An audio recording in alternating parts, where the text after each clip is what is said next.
जो next question आएगा वो इस तरह से आएगा बच्चों, वे अरबी मुसलमान जो कि केरल में आकर बसे, उन्होंने कैसा जीवन अपनाया? तो आंसर आपके सामने है ये, वे अरबी मुसलमान जो कि व्यापारी थे और बाहर से आकर केरल के मालाबार तट के किनारे आकर बसे, उन्होंने न केवल स्थानीय मलयालम भाषा को अपनाया बल्कि स्थानीय आचारों जैसे मातृ कुलीयता तथा मातृगृहता को भी अपनाया। उसका बच्चों नेक्स्ट क्वेश्चन है वो आपके सामने इस तरह से आएगा, मातृगृहता से आप क्या समझते हो? तो इसका आंसर आएगा, मातृगृहता वह परिपाटी है जहाँ मतलब एक ऐसा रिवाज है जहाँ स्त्रियां विवाह के बाद अपने मायके में ही अपनी संतान के साथ रहती हैं और उनके पति भी उनके साथ आकर रह सकते हैं। इसे बोला गया मातृगृहिता। उसका जो नेक्स्ट क्वेश्चन आएगा बच्चों वो इस तरह से आएगा, समुदायों के नाम किस प्रकार पड़े? तो इसका आंसर आपके सामने, लोगों का वर्गीकरण उनके जन्म स्थान के आधार पर किया जाता है। जैसे तुर्की मुसलमानों को तुरुष्क बोला जाता है, उसी प्रकार ताजिकिस्तान से आए लोगों को ताजिक, फारस से आए लोगों को पारसी कहा जाता है, तुर्क और अफगानों को शक के नाम से जाना जाता है, शक शासक जो हुए, और ग्रीक के लोगों के लिए यवन शब्द का प्रयोग किया गया। इसी प्रकार मुस्लिम परिवासी समुदाय के लिए मलेच्छ शब्द का प्रयोग किया गया। इसका अर्थ है वह व्यक्ति जो वर्ण नियमों का पालन नहीं करता, जो मतलब ब्राह्मण द्वारा बनाए गए जो वर्ण व्यवस्था थी उससे अलग थे, और ना ही वैसी भाषा बोलते थे जो कि संस्कृत से जन्मी थी। तो ये है विभिन्न प्रकार के लोग किस प्रकार से समुदाय के उनके नाम किस प्रकार से पड़े। तो बच्चों जो नेक्स्ट क्वेश्चन आएगा वो इस तरह से आएगा, सूफी शब्द का अर्थ बताओ।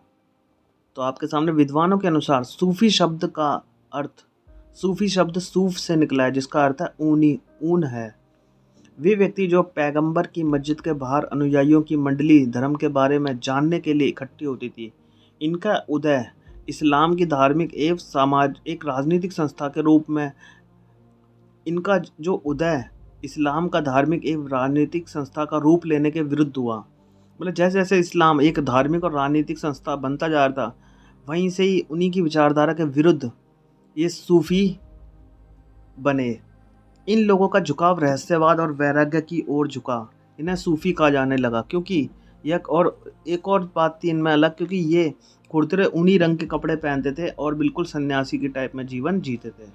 और इनका विचार जो मस्जिद में जो मौलाना या मौलवी जो भी बोलते थे उनकी बातों के विरुद्ध मतलब इनका जन्म हुआ, क्योंकि इनकी विचारधारा उनसे अलग थी।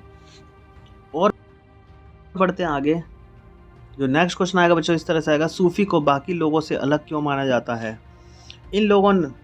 सूफी को बाकी लोगों से अलग इसलिए माना जाता है क्योंकि इन लोगों ने रूढ़िवादी परिभाषा, धर्मगुरुओं द्वारा की गई कुरान व सुन्ना, पैगंबर के व्यवहार की बौद्धिक व्याख्या की आलोचना की। मतलब जिस प्रकार से धर्मगुरु कुरान और मोहम्मद के बारे में व्याख्या करते हैं, सूफियों ने इस व्याख्या की आलोचना की। इसके विपरीत उन्होंने मुक्ति की प्राप्ति के लिए ईश्वर की भक्ति और आदेशों के पालन पर बल दिया। उन्होंने पैगंबर को इंसान कामिल बताते हुए अनुसरण करने की सीख दी। सूफियों ने कुरान की व्याख्या अपने निजी अनुभव के आधार पर की। मतलब सूफियों का यह मानना था कि हमारा जो रिश्ता है सीधा अल्लाह से होना चाहिए, उसके बीच में कोई माध्यम की ज़रूरत नहीं है। तो ये सूफियों की सोच थी। उसका जो नेक्स्ट क्वेश्चन आएगा बच्चों को इस तरह से आएगा, खानका का अर्थ बताइए। खानका का अर्थ क्या है? तो इसका आंसर आपके सामने 11वीं शताब्दी आते आते सूफीवाद एक पूर्ण विकसित आंदोलन बन गया, जिसका सूफी व कुरान से जुड़ा अपना साहित्य था। सूफी अपने को एक संगठित समुदाय खानका फारसी के इर्द गिर्द स्थापित करते थे। खानका मतलब जो फारसी भाषा में बोलते थे उनके इर्द गिर्द स्थापित करते थे। खानका का नियंत्रण शेख करता था, जो कि अरबी शेख करता था। पीर अथवा मुर्शिद फारसी के हाथों में था। वे अनुयायी मुरीदों की भर्ती करते थे और अपने वारिस खलीफा की नियुक्ति करते थे। कहने का मतलब है खानका एक तरह से संगठित समुदाय बनता चला गया, जहाँ पर अपना एक शेख होता था। शेख का मतलब है उनका एक जिसको वो मानेंगे वो, और वो मरने के बाद वो पीर बन जाएंगे। पीर, और वहीं पर ही क्या वो अपने संगठन के साथ रहते थे और अपने खलीफा को नियुक्त करते। क्यों? खलीफा का मतलब है अपना वारिस, कि अगर वो एक आदमी जाएगा तो उसकी जगह कौन लेगा, इस तरह से। उसका बच्चा नेक्स्ट क्वेश्चन आएगा वो इस तरह से आएगा, सिलसिले शब्द का क्या अर्थ है?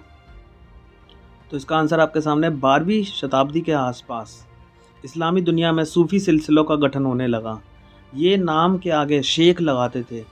सिलसिला शब्द का अर्थ है जंजीर, जो शेख और उनके मुरीद के बीच निरंतर रिश्ते को की घोतक है, मतलब रिश्ता बताती है, जिनकी पहली कड़ी मोहम्मद पैगंबर से जुड़ी है। ज़्यादातर सूफ़ी वंश उन्हें स्थापित करने वालों के नाम पर पड़े। जितने भी सूफ़ी वंश हुए हैं वो उन्हीं के नाम पर पड़े हैं। उसका बच्चा नेक्स्ट क्वेश्चन जो आएगा वो इस तरह से आएगा, सूफियों की दीक्षा के नियम किस प्रकार से विकसित होने लगे? तो इसका आंसर आपके सामने, समय के साथ साथ दीक्षा के विशिष्ट अनुष्ठान विकसित किए गए। इनमें दीक्षित को निष्ठा का वचन देना होता था और सिर मुंडवाकर थेगड़ी लगे वस्त्र धारण करने पड़ते थे। नेक्स्ट क्वेश्चन आएगा वो इस तरह से आएगा, सूफी परंपरा में दरगाह का प्रचलन कैसे आया? तो इसका आंसर आपके सामने, पीर जो उसकी सूफी होते थे, उनकी मृत्यु के पश्चात उनकी दरबार उनके मुरीदों के लिए भक्ति का स्थल बन जाती थी। मतलब जहाँ पर वो दरबार लगाते थे वही जगह उनकी भक्ति का स्थल बन जाती थी, मतलब दरगाह वहीं पर ही बन जाती थी। और उनकी बरसी पर दरगाह पर जाने का रिवाज धीरे धीरे बन गया। इस परिपाटी को उर्स कहते थे। मतलब उर्स का अर्थ है विवाह। पीर की आत्मा का ईश्वर से मिलन कहा जाता था। मतलब उर्स का मतलब होता है पीर की आत्मा ईश्वर में लीन हो गई है। इससे पीर और ईश्वर यह माना जाता था कि पीर ईश्वर के और करीब हो जाते हैं, और लोगों का यह विश्वास था कि लोग अपनी कामनाओं की पूर्ति के लिए उनका आशीर्वाद लेने जाते थे। मतलब जब भी किसी सूफी की मृत्यु होती थी तो वहाँ पर जहाँ पर उनका स्थान था वहीं पर ही उनकी दरबार, मतलब वहीं पर ही उनका पूजा स्थल बना दिया जाता था, जिसको दरगाह का नाम दिया गया। और इसी परिपाटी को उर्स बोला जाता था। उर्स का अर्थ क्या होता है कि इससे क्या, पीर की आत्मा का ईश्वर के साथ मिलन। और लोग क्या करते थे, अपनी कामनाओं को पूर्ति करने के लिए जाते थे, क्योंकि उनका यह मानना था कि पीर जो है वो ईश्वर के काफ़ी करीब है और उनकी बात को ज़रूर मानेंगे। तो ये उनका मानना है।